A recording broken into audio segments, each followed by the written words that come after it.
જય જવાન જય કિસાન।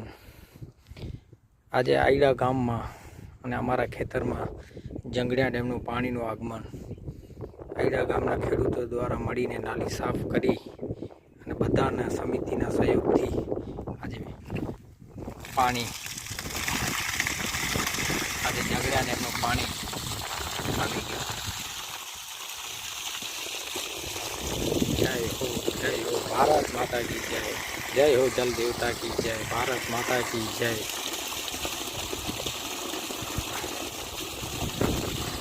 અને આગામી સમયમાં જ્યારે CR પાટીલ કેન્દ્રીય જલ સંસાધન મંત્રી કચ્છ આવી રહ્યા છે ત્યારે આપણા દેશ માટેના પ્રમુખ અને આયડા ગામના એવડા ગૌરવ દામજીભાઈને પણ અમે વિનંતી કરીએ છીએ કે તમે CR પાટીલ પાસે એવી રજૂઆત કરજો।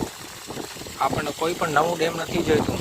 આપણા જે ડેમો છે, જંગડિયા ડેમ છે, વિંગાલા ડેમ છે, અધાઈયા ડેમ છે, પછી રામપર મીઠી ડેમ છે, જે અબડાસાના મોટા મોટા ડેમો છે, આ ડેમોમાંથી ખાલી ખાણે થોડી થઈ જાય ને તો આ વિસ્તારમાં ખેતી બહુ થશે પિયતવાળી। અમે દામજીભાઈને પણ નમ્ર વિનંતી કરીએ છીએ કે તમે આ જોરદાર રજૂઆત કરજો CR પાટીલ સાહેબને। ભારત માતા કી જય।